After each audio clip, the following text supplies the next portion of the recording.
Okay, back onto the T4 interior units. Carpet the front section there today, get the floor down, finish off the units. I'm going to T-trim the top here. I'm not happy with the way this is looping back there. That's just, no, I'm not having that.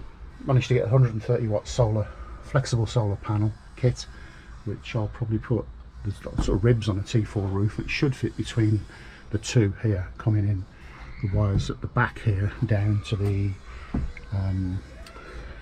solar panel controller.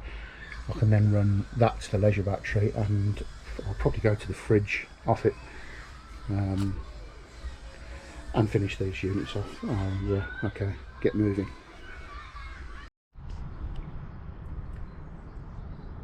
So it's front section now carpeted up to the lip there, that's pushed down, gives a nice neat finish.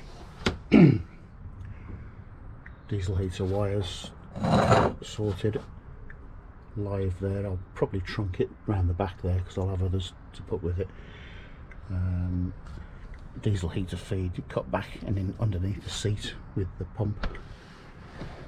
I've used high heat contact adhesive on that to just give a nice neat finish when the flooring goes up to that.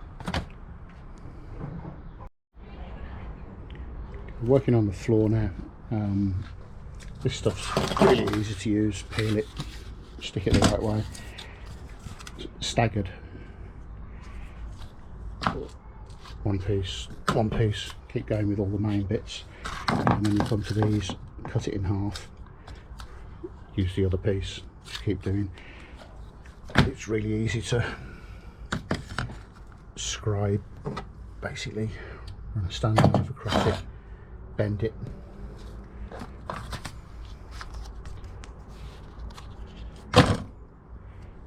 finish side up, and it just breaks and you can just click it together. See there where I'm going around the side step. Decided to go all the way across, remove the back unit here, mainly because the sink I've got is right-handed sink, so I'm going to put that in the custom, and I've ordered this morning left-handed, which gives me a lot more room over the fridge. So I'm going to get the floor down.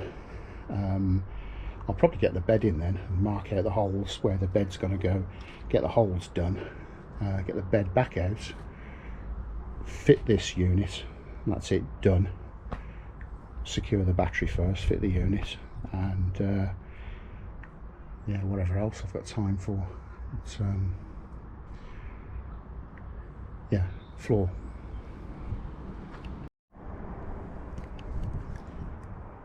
Okay, so flooring done.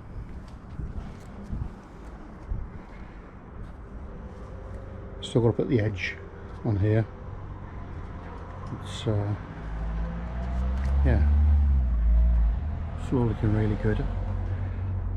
I've looked at the bed, where the bed is bolted in, and it's pretty straightforward. I don't think it's anything going to be in the way. I can take both front and back panels off to get to access if needed, and it came out okay with the back panel in situ. So I think I'm going to put that back now, secure it, and possibly get the bed in. I don't see any reason why it shouldn't go in. Everything else can be worked that way. I've done the fridge unit, waiting for the sink tomorrow because I only had a right hand sink. Ordered a left, obviously gives more room over the fridge area. You know, ordered that a long time ago for another van, so I'll put the right hand one in the Transit Custom. There'll be more room in there to do that. So side unit, possibly bed. If not, leave the bed out, build the rest of the units up. I'm going to get the battery in now and secure before I go any further. It'll be a hell of a lot easier to do that before I put the panel, back panel in.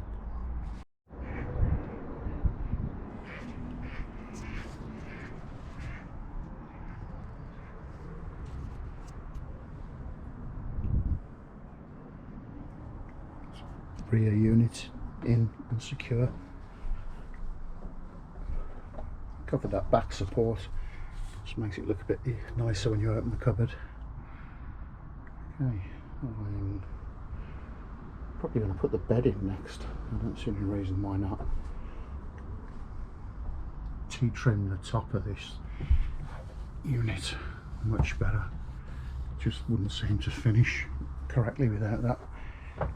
Okay, let's get the bed in, get it closed, and make us start getting these back together.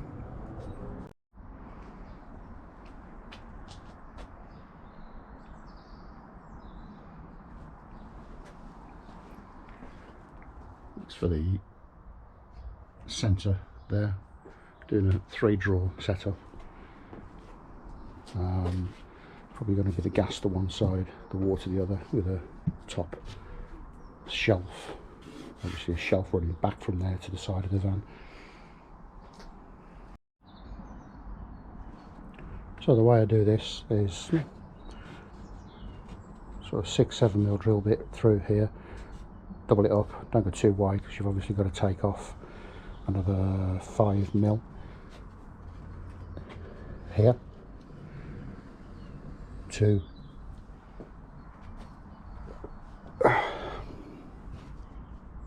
here to accommodate for the T-trim edge on here and the T-trim on this.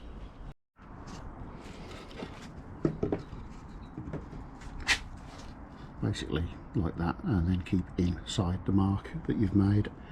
You don't really want to go outside that, the measurement would be too big.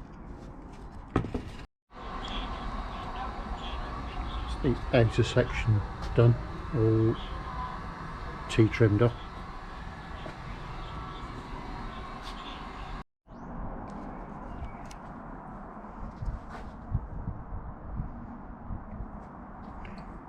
It's without the handles. I'll fit the back section now, and then drill the hole to the handles and catches, and that will be in there, and that's the units apart from the top done.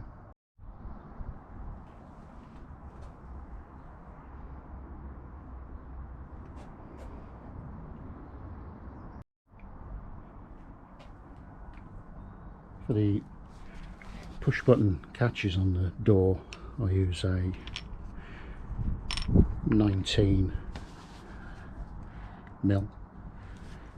with ply behind there, otherwise you blow through this side. Makes a bit of a mess. Do it once, done it once, not again. Fit the, obviously the collar, tap it in with a bit of ply, so damaging the edge. Fit the catch, easy. That's the centre units done. Drop down there with a shelf. This has been covered. Just thought I'd get it together before I did that.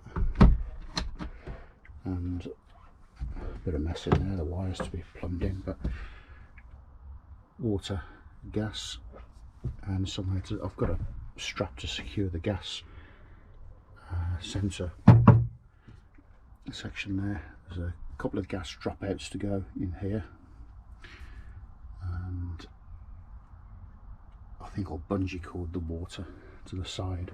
That should be okay. So I'm going to cut the top next, take a section of this out for the cooker sink, and put some more of these blocks, a couple along here, a couple along there, a couple along the back, and cut a hole ready for the sink, and get the formica on the top that I've bought, which is going on the top of the unit here, and the table that I'm going to make. I'm just waiting for the rail that's going to go across there. I normally do I think it's about a 75cm table, rounded edges, and the leg that comes out. Just waiting on that